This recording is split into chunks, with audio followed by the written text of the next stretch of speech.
नाशिक सिंहस्थ कुंभमेळ्याच्या अमृत स्नानाच्या तारखा जाहीर 31 ऑक्टोबर 2026 पासून कुंभमेळा पर्वाला सुरुवात होणार। ममता बॅनर्जींनी पश्चिम बंगालला गुन्हेगारी बॉम्बस्फोट आणि हिंदूंवरील अत्याचारांचा बालेकिल्ला बनवला। गृहमंत्री अमित शहांचा ममता बॅनर्जी यांच्यावर जोरदार हल्लाबोल।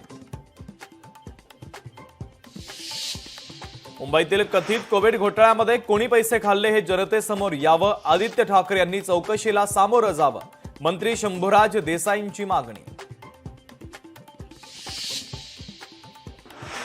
अमरावतीमध्ये राणाविरुद्ध खोडके वाद उफाळला। संजय खोडकेंनी एवढी दादागिरी करू नये, रवी राणांचा इशारा। तर रवी राणा मला नेहमीच धमकी देतात, पण माझा पराभव करण्याची त्यांच्या धमक नाही, खोडकेंचा पलटवार।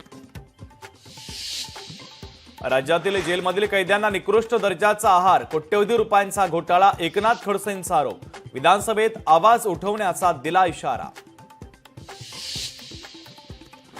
मैत्रिणीच्या मोबाईलमुळे निलेश चव्हाण पोलिसांच्या जाळ्यात। वैष्णवीच्या बाळाच्या अळीसांड प्रकरणात निलेशच्या मैत्रिणीचा संबंध नाही, पोलिसांची माहिती।